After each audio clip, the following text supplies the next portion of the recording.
Hi everyone, good to be here. Wow.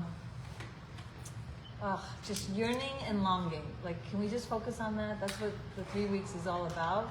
And every day, yearning and longing for the Hamikdash, for the goodness of the world, for just peace already, and just the redemption of not only the world, but our soul. And it's like so fascinating when you think about like why so much focus, even during these 3 weeks, so much tragedies happen then. But why so much the Beit Hamikdash? Because we learned that the Beit Hamikdash is the source of all good. Because that's where the Shekhinah rested. And that's where the revelation of Hashem was.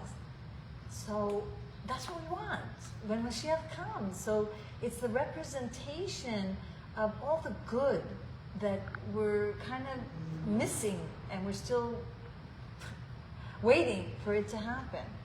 And we know all the stories about how the reason why it got destroyed was because of sinas chinam, which is baseless hatred.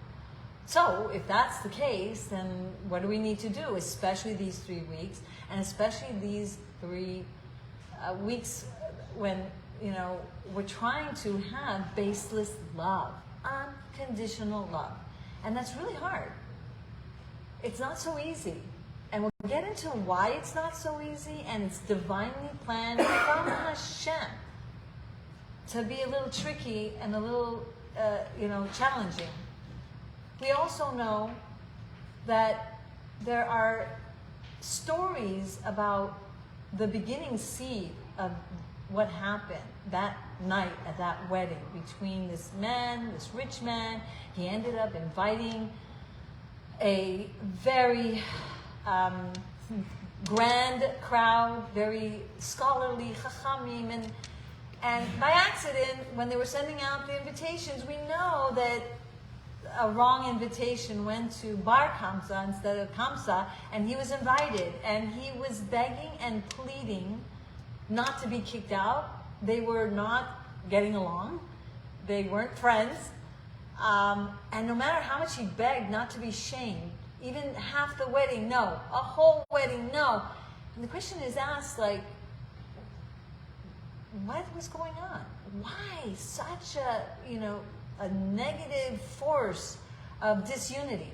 Why, like, almost cold-hearted? Like, and why didn't the chachamim, all the wise men, the rabbis, were they worried they're not going to get donations from this rich guy? Were they going to be worried next time they're not going to be invited to the next, grand ball and simcha?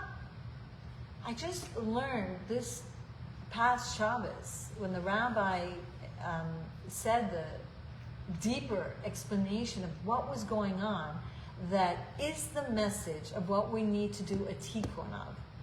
What we need to do these 3 weeks and try our best to rectify what happened then and what happened in Gan Eden.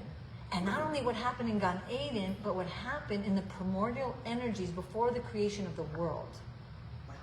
So, what was going on? First of all, I didn't know this. This Bar Kamsa was not a righteous man. He was actually a rebel. He was influencing others to leave Yiddishkeit. So when this man came to his affair, he's like, if I accept him here, it's like I'm giving a stamp of approval for all the wickedness of trying to get people away from Hashem. So that's why the rabbis didn't stand up. Because they're like, if we stand up and, say he could stay, and, then we're giving a stamp of approval. Go ahead. Get other people away from Hashem. We'll still, And yet still, Hashem tells us the destruction of the Beit Hamikdash started because of this sinas chinam. Even though all of those members of the high society and the scholars and the rabbis, had their real good reason, and even though this person having this fancy schmancy wedding had a reason, I'm not going to sell my soul. Give me money. you can't be here because that's giving approval to what you're doing. But yet, we have to take a moment here and really focus on the fact that Hashem said this was disunity, this was the cause of the destruction. How many times we know the Lubavitcher Rebbe would give honor and the Torah to the anti-Semites that were supposedly Jewish but self-hating, Jews, and everyone would look at him like, how could you do that? How could you do that? And they would judge the Rebbe unfavorably. And there's a book by that's called Positivity Bias. Highly recommend.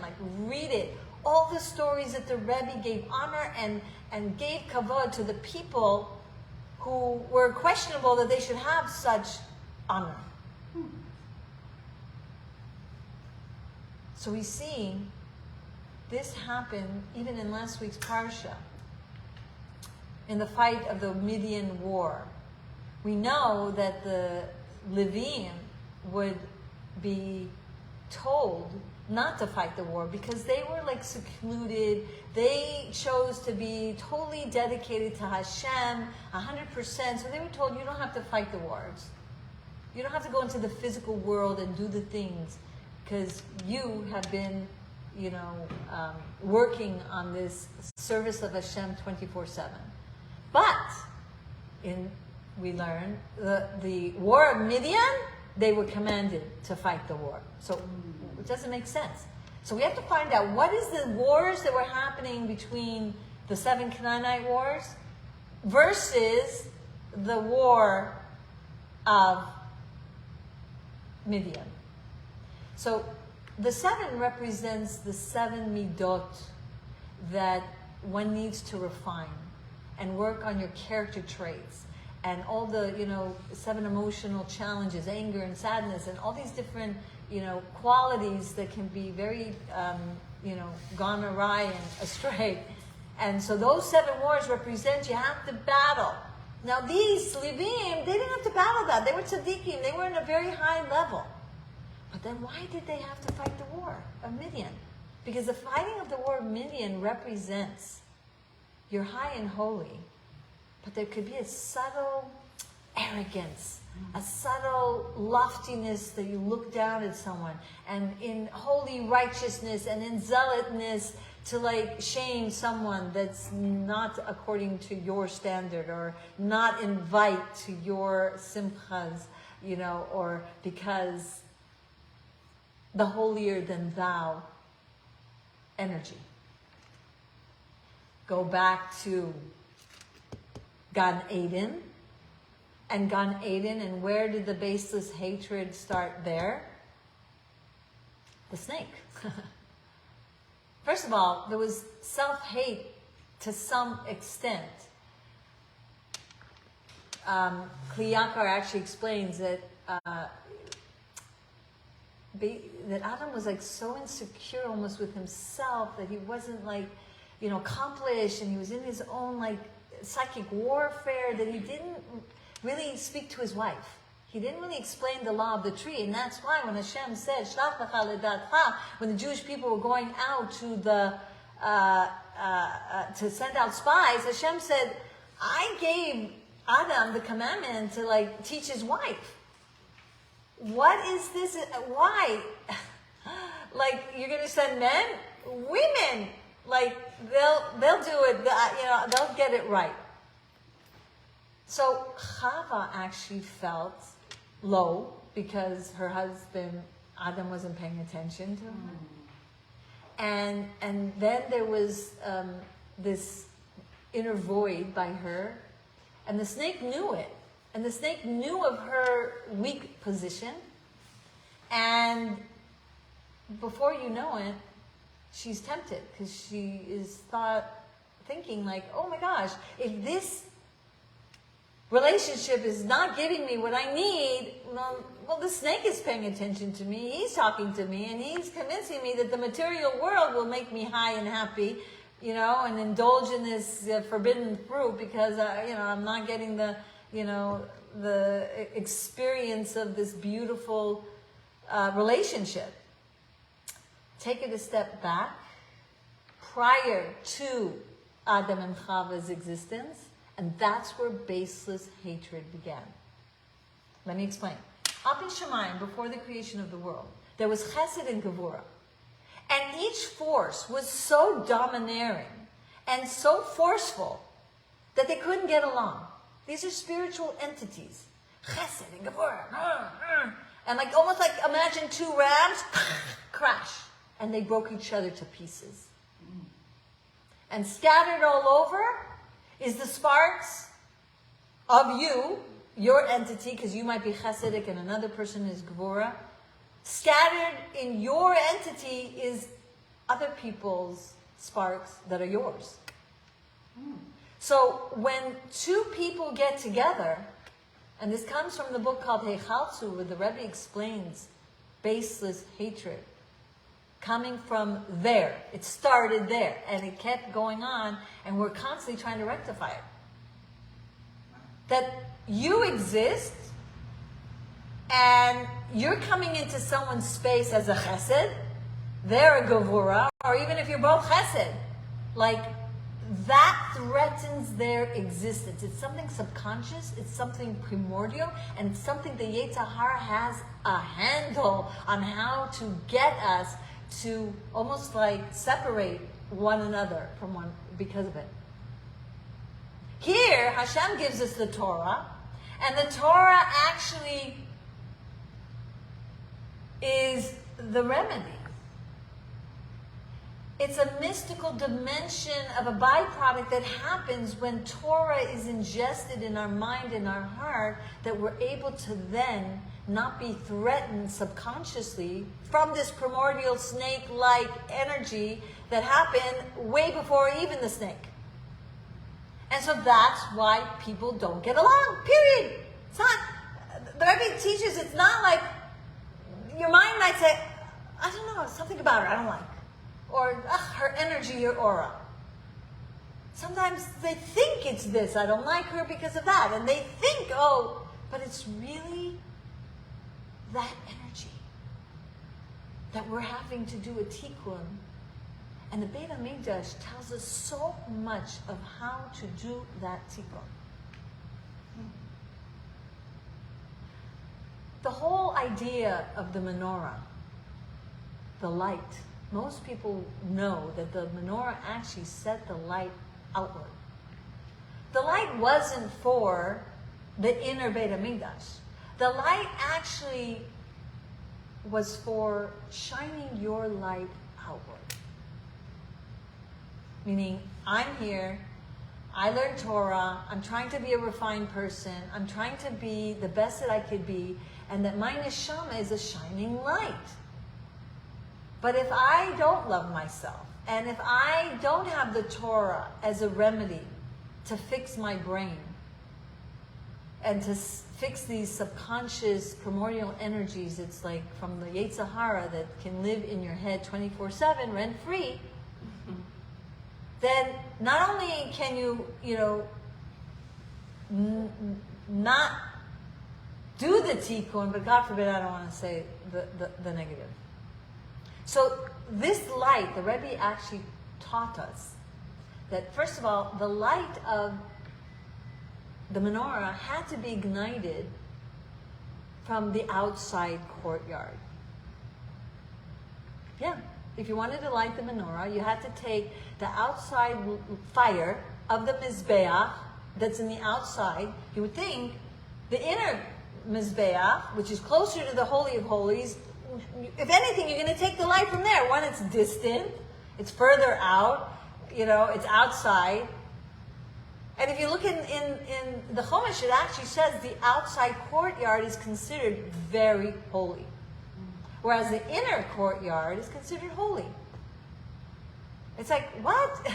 You're so close to the Aron, you would think, and this is like sweet smelling, it's not bloody, and all the smells of, it's like pleasant. That should be more holy, not the outside courtyard.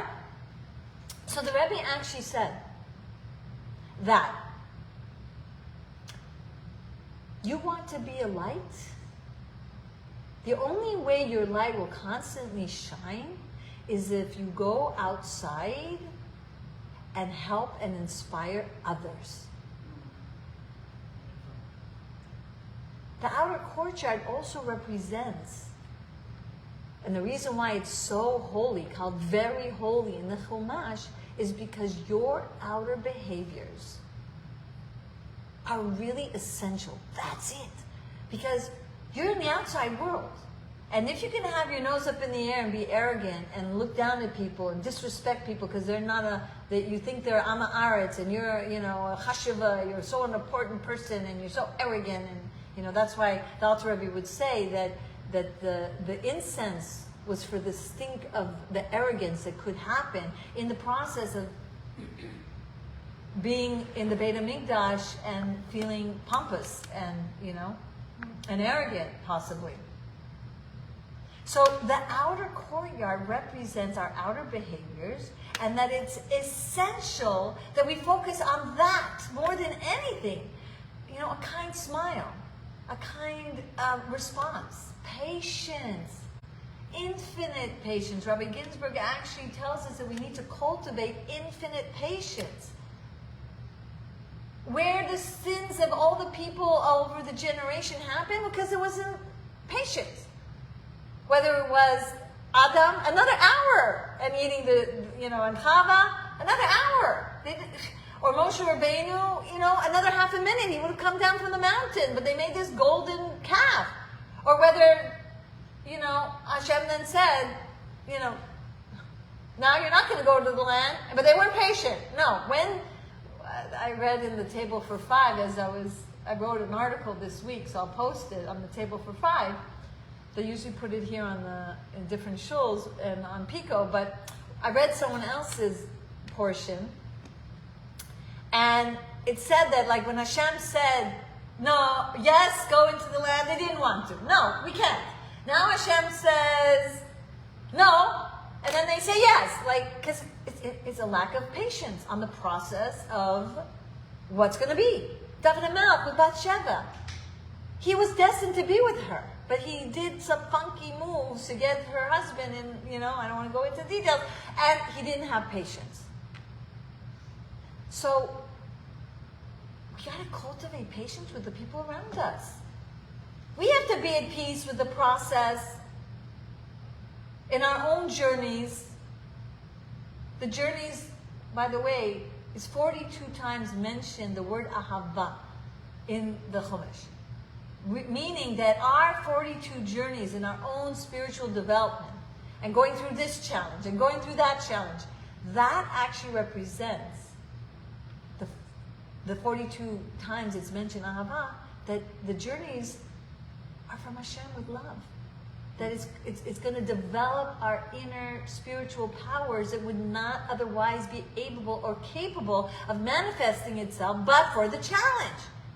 But we want the challenge over already. We want, the results of, to be fixed already. And So one of the sacrifices that we would do in the Beit HaMikdash was Korban Shloimim.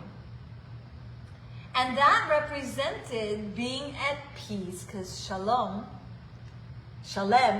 is peace, shalom, peace, and shleimus, wholesomeness, perfectionism. I have to sacrifice my wanting to have perfection. I can't be the tzaddik hador or the tzaddik, that's like a very select few. Alvai, in 120 years, at least somewhere, gotten closer to that goal of being more righteous. So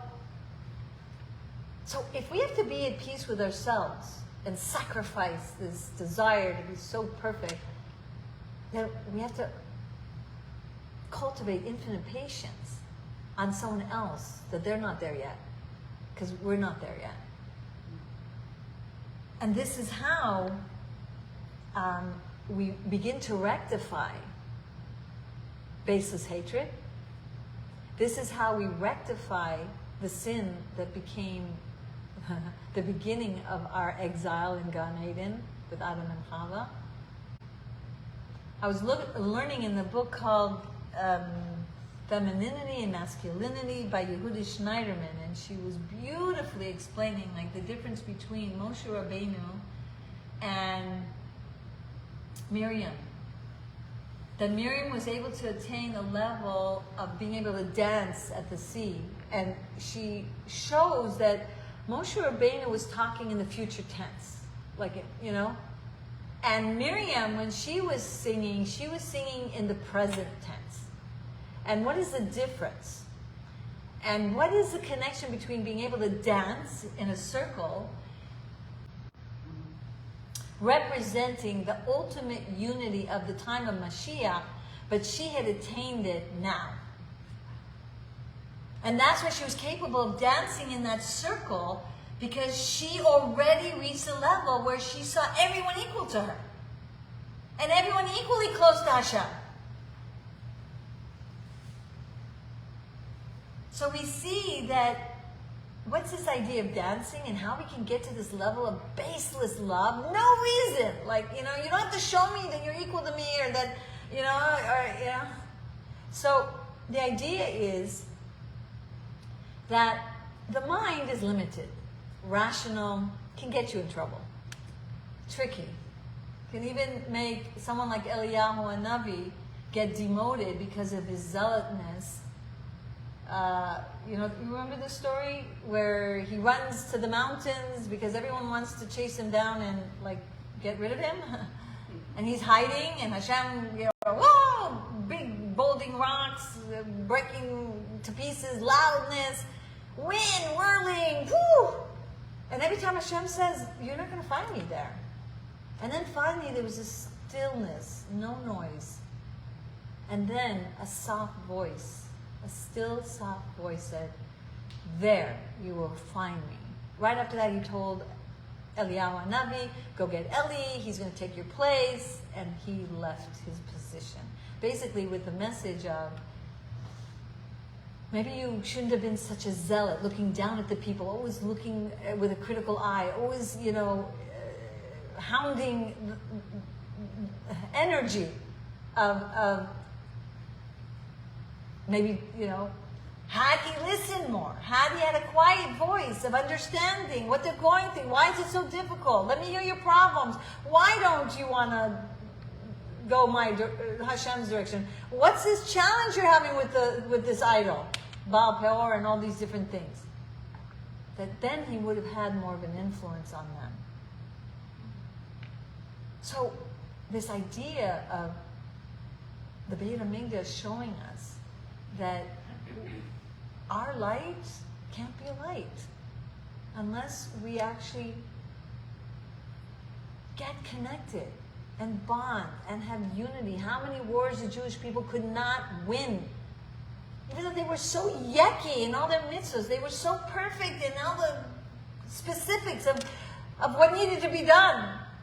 But how many wars, those generations that didn't have perfection in their service of Hashem, but there was unity, and they won the wars.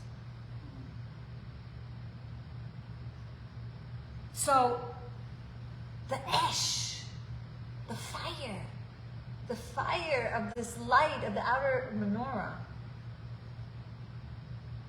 the outer fire that was lighting the inner menorah, is a symbolism of how our light can be a light. Now, if you look at fire, fire destroys, can destroy. And what's happening when it's destroying? It's destroying something and it's going higher, right? So if there's not something there to destroy, then it would go higher. So the idea is that sinas chinam destroys.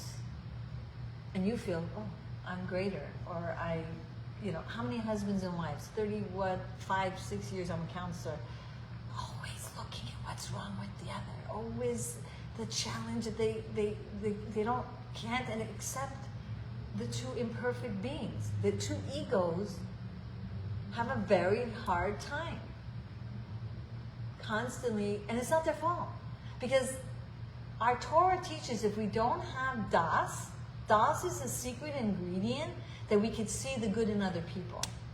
If we don't develop this wisdom, it's a byproduct of having daven with the kavanah and intention and also learning and praying and developing this higher power of wisdom called das. It's very easy to just see the negative constantly, and it's not your fault. Well, if you made more of an effort, because now you'll understand how to access this level of das, then this secret ingredient kind of opens up your eyes. Now I want to dedicate this class to my mother because her soul continued to have aliyahs, and she's like at a very high place. Like, I don't know, I went to a lecture and they were saying how, tzaddikim, reach this level of like only seeing the good in people, never seeing the negative. That was my mom. I was sitting in the shiva, and I got to hear so many stories that I didn't have a privilege to hear all these years where I was in New York or in LA, and my mom was in Israel. And when I was in Israel, she was in LA. The stories and stories that I heard of her never speaking anything negative about anybody. And then I was like, yeah, I never remember her once saying anything negative about any person. Then they're saying she never complained and she was always seeing the good in people. And I knew many people that did many wrong things to my mother. Like if you knew and I could share it like publicly, and how she still loved them and how she still accepted them and how she like didn't act like that they did such a treacherous deed against her, and many, not just one. And for many years. This is the level of the tzaddik. This is the level of a righteous person that has the eye to see the good. But again, if you don't have das, and some people are, not at fault, they didn't learn this. Nobody's teaching this, even in some of the best of schools, of how to access this higher power wisdom that helps you see the good in others and the good in the world.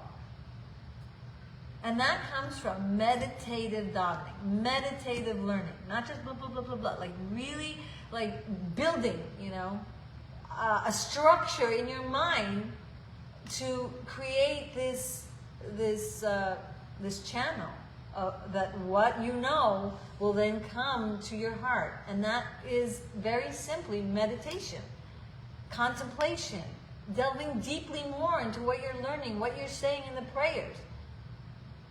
So in the Beit Hamikdash, I want to point out that yes, it's very important to be when in the outside world, proper, nice, humble, fake it till you make it. Even you might feel a little like they're lower than you in whatever way until you get to more das. But in the teachings of Hasidus and the explanation of the Aron and the way it's built, it helps us go to the next level. Because look, how many times people act so nice in public, and minutes later they close the door after a mailman came or a mail delivery. Oh yeah, and then like they're in a bad mood and they're spewing things out. A rabbi actually was telling the story. He was put on hold, so-called.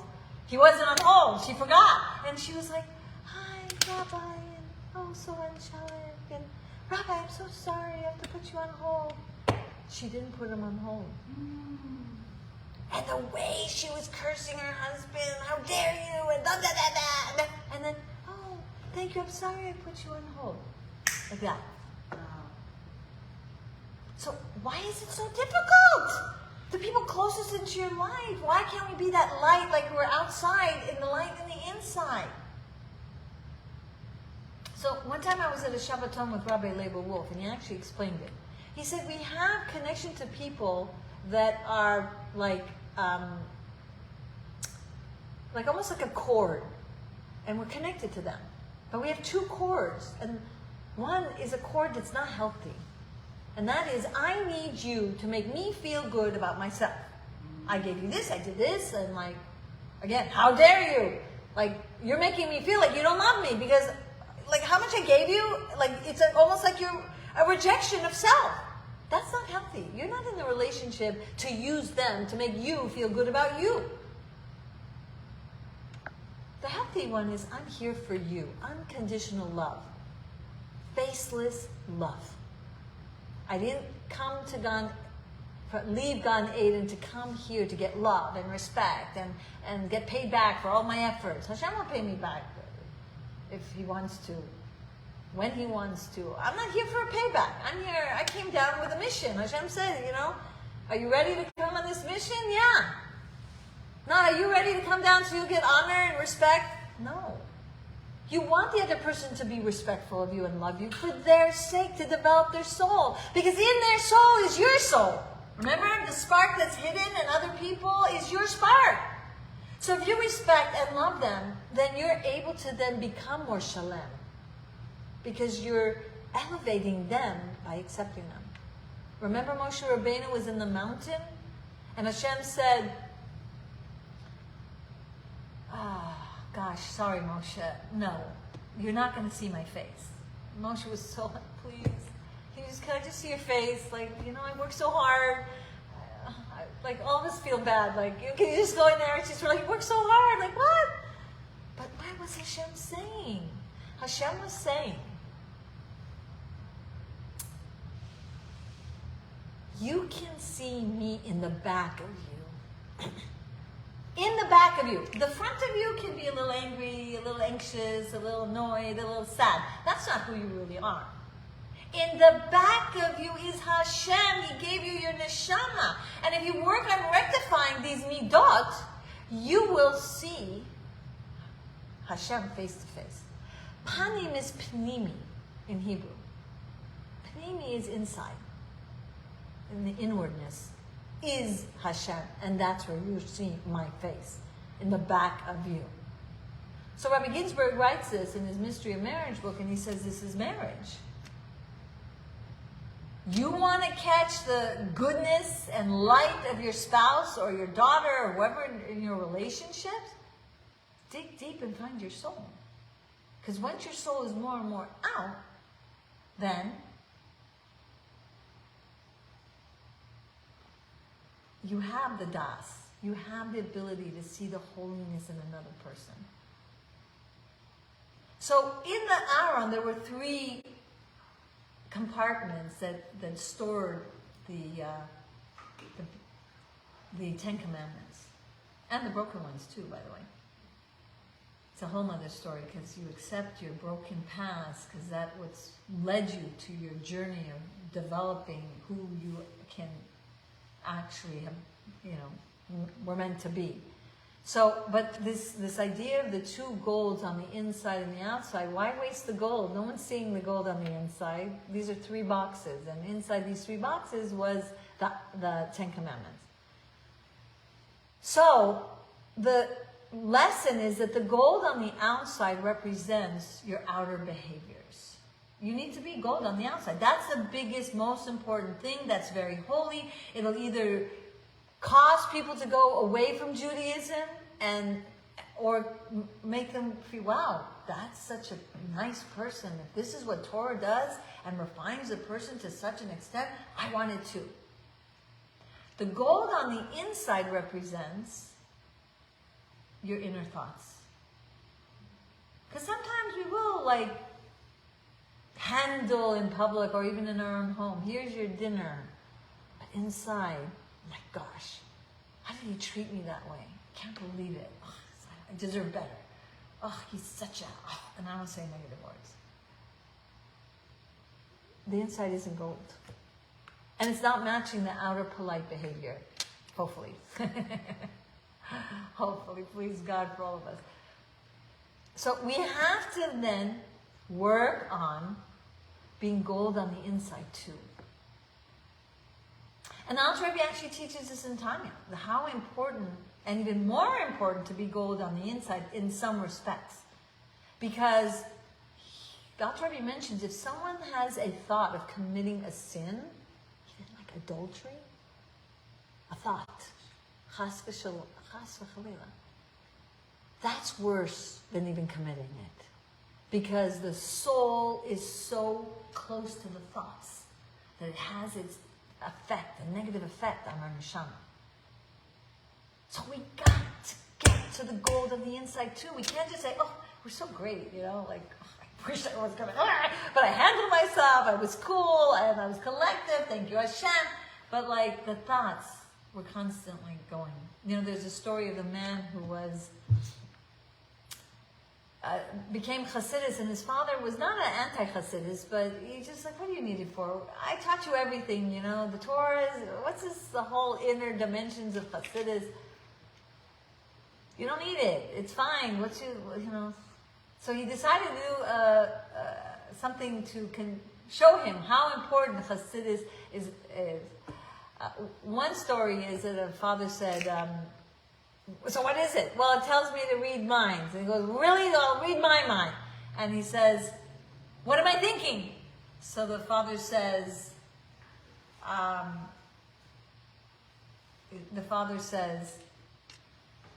Hashem. And he says, no, I wasn't. And then he says, you see, that's why you need Chassidus.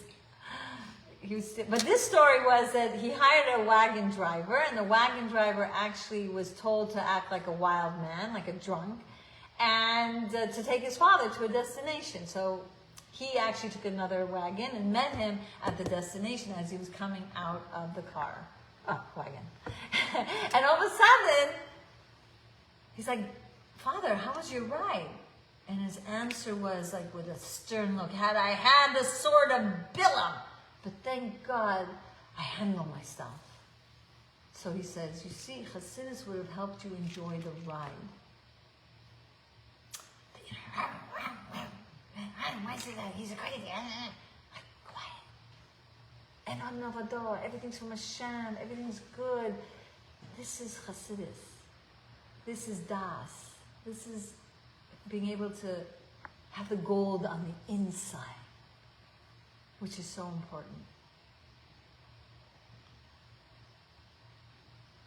So, when we see the whole story of how to attain this baseless love, we need to redeem our neshama. Alter Rebbe says that it's ingrained, it's in the DNA of our soul. It's not like we have to go to the moon and try to create ourselves as something other than who we really are. It'll happen organically, more and more as you develop this type of wisdom of Hashem's Torah, like really, stationed in your head and in your heart. So, Yehuda Schneider, she was saying how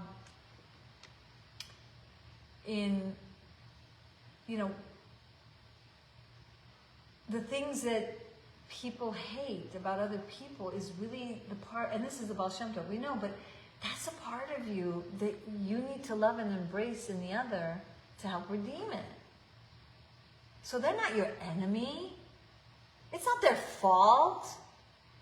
It's part of the process of how Hashem created the world.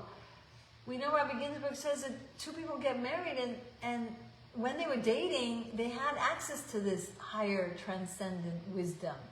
Once you get married, he takes it away. And that's why you have to work on developing, drawing down this Torah wisdom to access this higher power of your soul. That's who you really are, that's capable. I mean, the Rebbe actually said the whole story of Yosef, like, his brothers wanted to get rid of him in a not so pleasant way. And yet, the Alter Rebbe says in Tanya, and with the footnotes of the Rebbe, like, not only can we reach the level of doing baseless love, even to the people who are like, who could love such a brother, but you must. It's a hora'ah. It's an instruction that this is our service. This is the work we need to do. So if our soul is buried and it's, it doesn't have the right spectacles. We need the spectacles.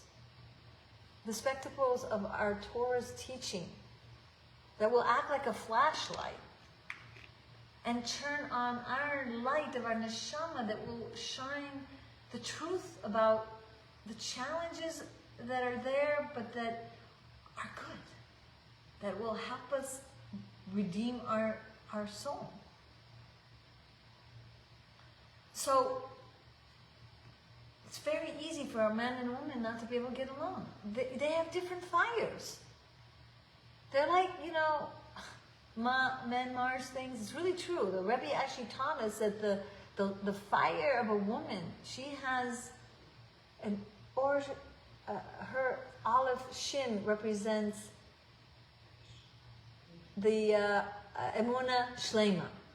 And the man has olive and shin, which is Or Sichli. He has like a type of wisdom. He has 10 from the Yud in his name, but his 10 are underdeveloped. Hers are 5, they're very developed, but she's missing the other 5. So they're both not complete, and they both need each other to be able to become one fire. And when they respect one another, then the Shekhinah comes into the house. And when the Shekhinah comes into the house, as Rabbi Ginsburg teaches from the Gemara, the word Esh, Ochelet Esh, is another name for the Shekhinah, which is the holy fire of the Shekhinah, because you respected and you made room and you got out of the way. You're just like, I'm not, like fighting and arguing is you're all there. You step back, Osa Shalom, and you're like, I'm out of here. I'm not like fighting. I'm gonna like, yes sir, whatever. I'm not gonna like want to win this war. I'm gonna like really, keep the peace.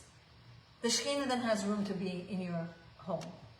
And if the Shekhinah has room to be in your home, then it has a fire, a devouring fire to get rid of the unholiness of the other. The unholy fire of the other, whether it's anger, whether it's distance and disunity.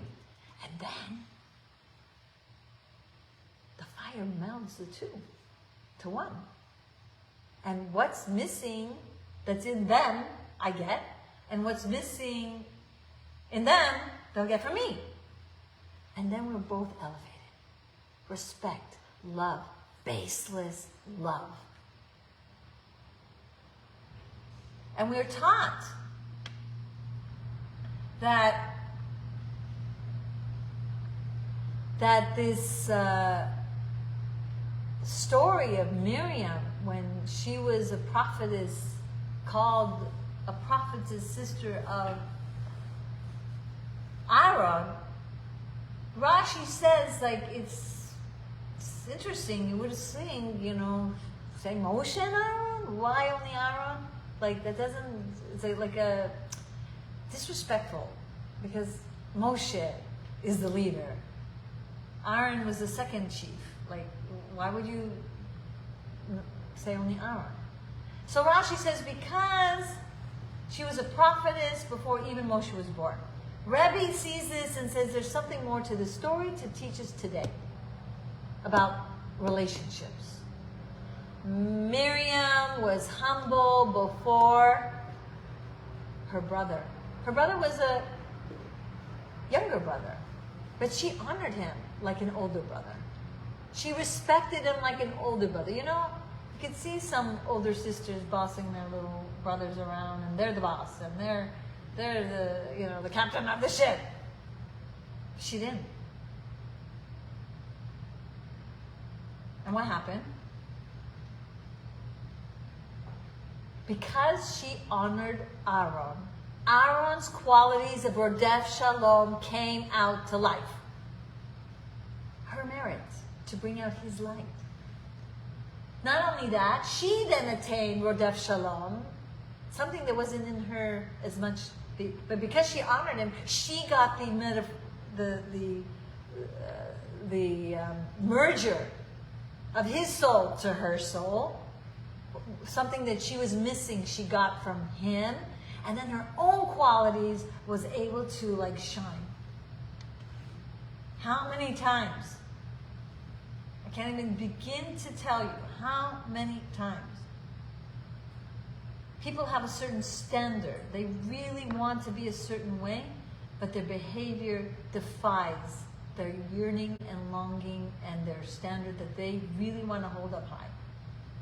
And this comes from a story in the Talmud. It's called Women in the Talmud. And when I read it, I had my own little experience of thinking things that was very moving and telling. And this is the story, what happened. This woman wanted to, she was a widow, and she noticed that someone stole her sukkah walls. And it was Erev Chag. And, who's going to be able to get, someone to go into the marketplace and get the wood. And she wanted justice, but really she just didn't, more than the justice, she just didn't want to go to the marketplace as a woman. Her modesty, she felt, was going to be compromised, and who's she going to get? And then to be, so she ran and started really in emotional wreck. In her fervor of wanting to keep her modesty, acted very immodest. So the Rabbanim actually judged her a bit, according to this book that I read, Women in the Talmud. They looked at her and said, yeah, right. You don't want to be immodest and go, come on, look at how you're behaving so modestly. Her behavior defied the whole reason why she didn't want to go to the marketplace. Because her frenzy, her and it was so easy for them to judge her because the way she was behaving. It was defying really the whole reason. So it's very easy. Another story I read where this man went to Hindu somewhere, and this rabbi happened to be there, or maybe there was a business, a fundraising, I don't know where it was, but all of a sudden he sees this yeshiva student with long hair, and with a baseball cap and not the yeshiva look, and the rabbi kept thinking, oh my gosh, he went off the derech, and what is he doing here? What is this? But he kept judging him unfavorably in his head because of what he saw. But finally, the boy approached him and said, I know you're probably thinking this is very, I just want to explain to you what is happening here in my life. I saw an ad of a girl who is suffering from cancer, and she lost all her hair. And the hair color that she has matched my hair color. And I didn't want to grow out my hair back at home. So I felt like I have to go somewhere far where nobody's going to know me. I'll grow out my hair, give the gift of my hair to this person, and come back. So, sometimes there's really good reasons for what you see, and you don't even know. Sometimes it's if you just asked. I mean, I can't even tell you some of the things people said on my Shiva, when I was at Shiva. I was blown away how anyone could say that when I'm sitting Shiva. Later I found out they're getting divorced, they're in the midst of whatever. Another person that a bit closer to me, I spoke to them and said, what did you mean when you said that? And then, I didn't mean it that way, really. And yeah, it was meant. And she says, I'm sorry, I didn't mean it that way. It came out that way, but I wasn't, oh my gosh. And now I could relate to why during Shiva, you're not supposed to speak to the person sitting Shiva. So we're seeing the reality of what's in front of us, but we don't know. We don't know their challenge. We don't know what went on, you know. So, baseless love. We have to realize that our light will come from tolerating and having infinite patience on their slow progress maybe compared to yours. I'll leave you with one story that forever is in my heart.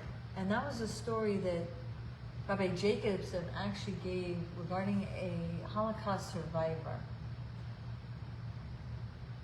And he was saying that they were, you know, very dressed flimsy, you know, those pajamas, dead of winter, no roof, and these cargo animal trucks that they would put animals in. And this one man was like, oh my gosh, please, I'm so cold, warm me.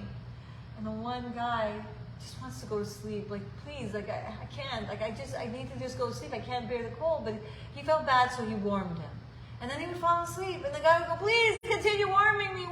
Throughout the whole night, this guy was so annoyed, get me out of here, I just need to sleep, I can't bear the cold. Daybreak, light came up. Everyone was dead, except the person that was warmed and the person that was warming. You think you're doing something for somebody else? You think you're tolerating them for them? It's our light. It's what makes us whole. We need to have more Ahavas Yisrael. We need to have more respect for one another. We need to cleanse our mind from the judgments and looking down and the arrogance of being bothered the way they're behaving, and who wouldn't? But this is a goal that we need to take upon ourselves, especially now during the 9 days, to rectify what happened in the primordial energies. Adam and Chava, so many stories. So many stories. And that's why the Kruvim, when the people got together, they were looking at each other. When they weren't getting together, they were apart. And there was a place that, there was a prophecy that the Beit HaMikdash was going to be destroyed. So years before it was destroyed, it was under the ground, special chamber, hidden. The Aron was taken down in this chamber so that when the Beit HaMikdash was going to be destroyed, that would save it from being stolen and taken off. But the beautiful white curtain here, right? But I was thinking, there was a beautiful curtain, and that curtain acted like a projectory. So the space of the Aron, where it was there, but the Aron was not. The Aron was down below. Above was the trajectory of what was going on in the chamber down below, of what was going on with the Kruvim. Were they facing each other, and that would show them that they had unity, or were they facing away from each other, and that was showing that Hashem was not happy, that there was, you know? And when the destruction took place, and they took the curtains out of the Beit HaMikdash, all the people could see the trajectory of what was going on in the Aron down below. And guess what? They were hugging each other, these Kruvim, these two angels. And so the question is asked, wait a minute, we had sinned, and that's the reason why the destruction is happening. But Hashem said, even this I'm doing with love. So sometimes we have to see the things that are going on in our lives, and it doesn't look like from love, you know, but it's all with love. And we have to follow Hashem's ways, and we have to have baseless love, and really work on bringing Mashiach Techav Miyad Mamish from no more longing, no more yearning. The day will come, and we will be together. So I'm so happy people came from all the way to the valley. I'm so happy to see. I haven't seen some people for like how many months. There's a young man who is 36. Oh. He's got a rare type of cancer, and he's going to have surgery this coming Friday. Wow. And Before Shlema. And the family has asked specifically that everybody besides, davening for him, everybody should specifically do a kind act to other people. Wow, wow. And his name was Yonatan Mordechai Ben Fruma. Definitely judging favorably is a kind act. Because when we judge favorably here, then we can more tolerate, accept, love, and be respectful. Because each one of us has our journeys. Each one of us, our different Gilgul, and each one of us can be a lamplighter, please God, and be that inner, sanctuary of Beit Hamikdash for others. Can we go feeling? Yes, for sure. Should I? Yeah. Should I say the lines and you repeat after me? Okay. Shir Hama'alot Ma'akim Karatzika Adonai Shim'a B'Koli Tiena Azlecha Hashuvot Kol Tachanunai Im Avonot Tishma Ya Adonai Mi Ya'amon Ki Imcha Haslicha Yama'anti Babel Ki Visi Adonai Ki Tzad Nafshi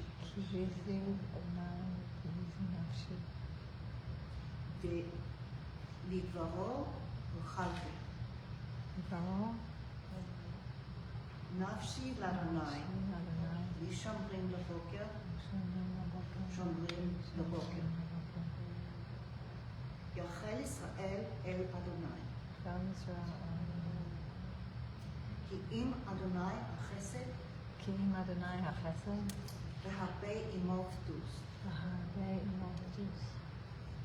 V'Hu Yivdei Et Israel Mikol Avonot Zav.